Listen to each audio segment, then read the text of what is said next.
Salut, c'est Quentin et aujourd'hui dans cette vidéo, on va parler de prêt étudiant, on va parler de financement d'école de commerce et surtout, on va parler d'un piège dans lequel ne pas tomber si un jour tu optes pour un prêt étudiant. Parce que oui, si tu passes le concours passerelle, si tu passes le concours tremplin et que tu rentres dans une grande école de commerce, il y a de très fortes chances pour que tu doives faire un prêt étudiant pour financer tes 3 années d'école de commerce, voire tes 2 années si tu passes le passerelle 2 ou tremplin 2. Donc voilà, devant le coût, face au coût des écoles de commerce, des études en école de commerce, il y a énormément d'étudiants qui passent par un prêt étudiant. C'est vrai qu'au départ, on est peut-être un peu récalcitrant face à ça, mais en fait, on se rend compte très vite que parfois, on n'a pas le choix. Et pour ma part, c'est ce que j'ai fait. J'ai fait un prêt étudiant de 35 000 euros, donc dans ma banque, donc la banque dans laquelle j'étais depuis des années et des années. Donc généralement, les taux ils tournent autour de 1%.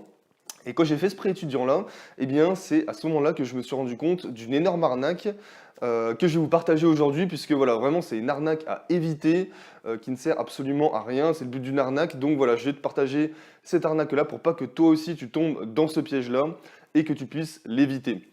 Donc, quand j'ai fait mon prêt étudiant de 35 000 euros, donc déjà les prêts étudiants, c'est très facile à faire. Moi, j'ai fait tout par téléphone. C'est-à-dire que j'ai fait par téléphone avec un responsable à côté de moi, en l'occurrence c'était un de mes parents. Et donc voilà, on a appelé le banquier pour les 35 000 euros. Et donc, à un moment, le banquier, il va te récapituler ton prêt. Donc, c'est-à-dire, il va dire, voilà, vous empruntez 35 000 euros sur une durée de 5 ans et vous payerez en intérêt. Donc, pour moi, c'était environ 1500 euros. Environ 1500 euros pour 35 000 euros, c'est pas énorme du tout puisque le taux est à 1%. Donc, franchement, pour trouver un taux plus bas que ça, c'est quand même assez compliqué. Mais l'arnaque, elle est pas là. C'est une fois après ça, le banquier, il m'a dit, OK, donc monsieur Haguet, voilà, donc 1 500 € d'intérêt plus, par mois, vous avez l'assurance, j'ai perdu le nom, vous avez l'assurance décès, invalidité, et cetera. C'est au cas où, voilà, où je meurs, en fait, tout simplement. Donc vous avez l'assurance, décès, qui, vous fera environ, presque 5 € par mois. Donc voilà, au total, ça vous fera un temps à rembourser.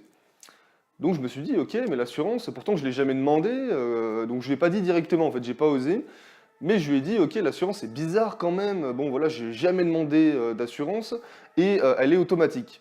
Donc on a raccroché et puis je me suis renseigné un petit peu de mon côté et c'est là que je me suis rendu compte qu'en fait l'assurance n'était pas du tout obligatoire, elle est facultative.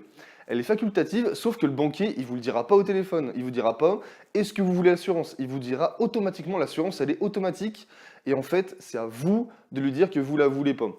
Alors déjà, pourquoi l'assurance c'est une arnaque? Eh bien tout simplement, j'ai calculé, c'était environ, donc il m'a dit 4,95 € par mois sur 5 ans. Moi j'avais fait un prêt sur 5 ans et donc j'avais calculé et souviens-toi, je t'avais dit l'un des taux d'intérêt pour mon prêt de 35 000 euros, c'était 1 500 €. Eh bien je me retrouvais à payer plus de 1 300 € d'assurance. Je me retrouvais à payer plus de 1 300 € d'assurance que j'avais même pas demandé et franchement, c'est l'assurance, bon voilà, il y a très peu de chances que je décède. Donc moi, j'avais pas du tout envie de la prendre et le problème, c'est qu'il m'a pas du tout proposé, vu que c'est une option, c'est optionnel, c'est pas obligatoire, c'est facultatif.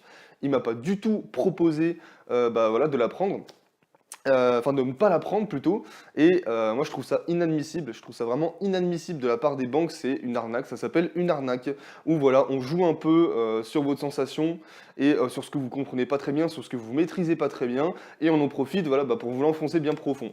Je suis désolé d'employer ce terme, mais c'est comme ça, voilà, c'est comme ça que moi j'ai vu la chose et donc, pour ne pas prendre cette assurance, c'est à vous d'aller voir le banquier, de lui dire au téléphone, lui dire: «Non, je veux pas cette assurance-là.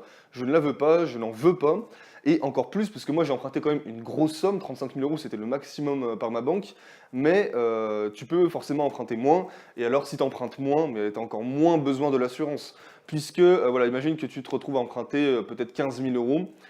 Même si tu décèdes, 15 000 €, ça va pas endetter, ta famille sur, 3 générations. C'est sûr que ça va être un coup dur, bon, ça on va pas se le cacher, mais de là à prendre une assurance facultative qui te coûte très cher, voilà et c'est à toi de peser le pour et le contre. Moi, je trouve, mais alors à 100 que ça ne vaut pas le coup. Vraiment, je trouve que voilà, on peut totalement se passer de cette assurance-là. Et ce qu'il faut savoir derrière, c'est qu'en fait, la banque, elle gagne en général plus d'argent sur les assurances qu'elle propose que sur les intérêts de ses crédits. En fait, les assurances, c'est les gagne-pain, c'est le gagne-pain des banques. Donc voilà, il faut se mettre dans la tête aussi que les banques, elles ont tout intérêt à vraiment vous enfoncer les assurances dans le cou, dans la bouche, pour que voilà, vous en bouffez un maximum. Donc voilà, bah, c'est vraiment le piège à éviter. Et pour la petite histoire, j'ai une amie également qui a refusé, donc moi je lui ai fait part de mon histoire, hein, donc je lui ai dit ne prends pas l'assurance. Elle a refusé de prendre l'assurance. Eh bien, le banquier l'a appelée tous les jours en lui proposant, eh bien, tout simplement, que si elle prenait l'assurance, elle aurait des réductions sur son assurance quand elle aurait le permis, elle aurait des réductions sur sa prochaine carte bancaire, etc. Le banquier voulait absolument qu'elle prenne l'assurance. Il a essayé par tous les moyens de lui faire prendre l'assurance. Et au bout d'un moment, eh bien, tout simplement, elle a fini par craquer puisque le banquier, qu'est-ce qu'il lui a dit? Eh bien, il lui a dit, OK, si tu prends pas l'assurance, eh bien, ton prêt n'est pas accepté. Donc ça, c'est à la limite du légal, je pense même que c'est illégal. Et voilà, elle a fini par craquer, elle a pris l'assurance parce que bah, finalement, elle n'avait pas le choix, il lui fallait un prêt étudiant. Donc voilà, mais c'était juste pour te dire que fais bien attention à cette arnaque, c'est une arnaque sans nom. Ne prends pas l'assurance à moins que vraiment, bah voilà, t'en vois l'utilité. Personnellement, je la vois pas.